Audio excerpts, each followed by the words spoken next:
I think so.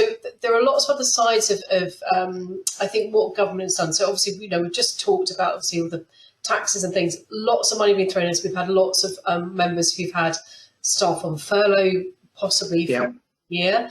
Lots of things are on there, and I think obviously potentially we're going to have future. We're pretty sure we're going to have future tax rises. But what sort of things do we need to think about? Because I think the furlough claims and the is Big Brother watching you was it yeah. was such a mess. They're not going to come after us. I mean, what's your view on the risk of about how you treat the financial support that you've had, the grants you've had? We've had one question already about should we pay back the bounce back loans to avoid the interest? Do we get rid of them? What are the kind of things that we should be really thinking about as we come out of this? Because there'll be business bringing back people off furlough, obviously, a long time, and lots of risks of bringing them back, and then what you've had to pay. And is Big Brother watching me? Really, I'm interested to see what the view is about, particularly about things like furlough as well. Do you think HMRC are going to come after people?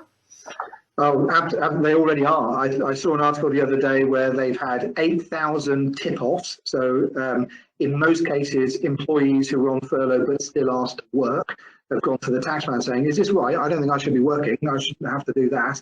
And HMRC, I think when I saw the article, which is already a month or more out of date, they already had 27,000 furlough investigations underway. So, and that's the tip of the iceberg. So are they going to question it? Absolutely, they are going to question it. They're looking for, deliberate fraud, claims for people who didn't exist, claims for people who you asked to work and shouldn't have done. They will pick up along the way genuine errors or mistake. And the difficulty for some of your members is it won't always be easy to show which category you're in. Was it deliberate or was it an error or mistake? So they're definitely going to come and look at furlough claims.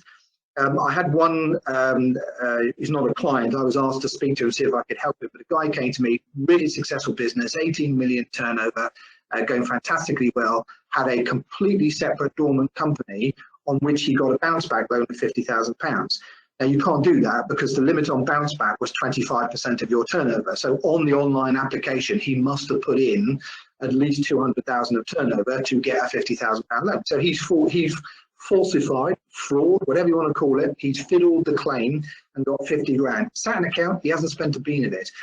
His bank, which happened to be Santander, were looking at, okay, you've now got to start repayments, and then went, I don't know, that's a dormant company. How did you get that? Oh, hang on a minute. They froze all his bank accounts, including his main business. No money in, no money out. 10-week internal investigation. We'll tell you when we've finished. That's it. Business over. Game over.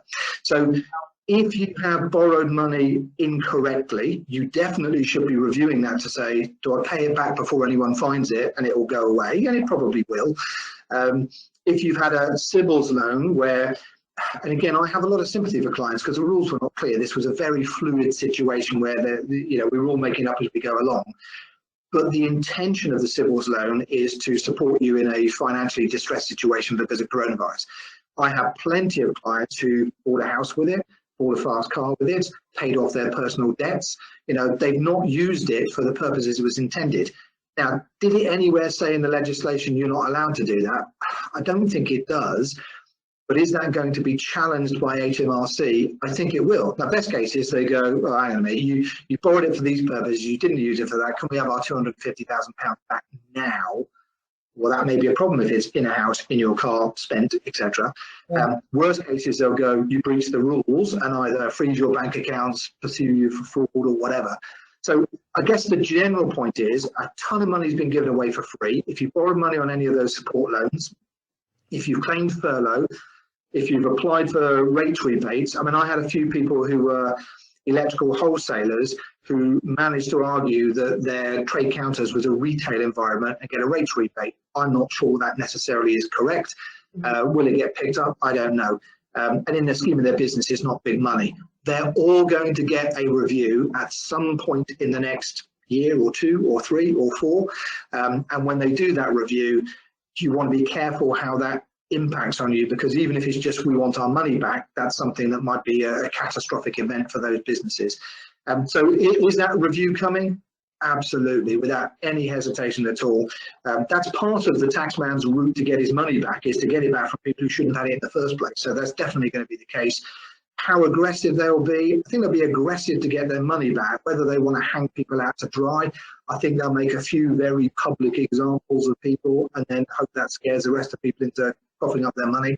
But yeah, that challenge is coming, and I think your members need to be ready. If they've got any concerns, do the review whilst it's under your control, and if necessary, the question you were talking about, pay back that 50 grand bounce back loan and it goes away. If you don't need the money, if you need the money, then you probably borrowed it for the right reasons. If you don't need the money, make it go away. And some of the other stuff, you really need to have a good think about, how do I resolve it? Because some of it you go, oh, that's okay, that's okay, that's okay. And 2 years down the line, you look back and go, oh, I did stretch that a little bit to get that money. Yeah, I can see that. Because at the time, it was almost needs must, do whatever it takes to survive. When the dust has settled, that retrospective review won't be so generous, will it? It'll be, well, you lied on the form. Yeah, so I think the question that that's just been posted, and we'll hope to have some other questions as well coming in, as we're starting to see a few pop up at the moment, is, actually, would it be worth paying that bounce back loan, just avoid paying the interest? If it's sitting, we've got to took that loan out, it's sitting in the account, it was there in case there were even more, thunderstorms coming, because, I was going to say, if anyone thought about a rainy day, it's absolutely been pouring for the last year. If you haven't spent it, would it be worth just paying it back to get rid of, to avoid the interest? It probably, I'm guessing it would be probably a sensible move if you don't need it. I mean, the interest is cheap in comparative terms, certainly to the double-digit interest rates I can remember in the past. It's cheap money. I can see an argument to sit on it because we don't yet know exactly how the future is going to pan out. There may be another lockdown. We don't know.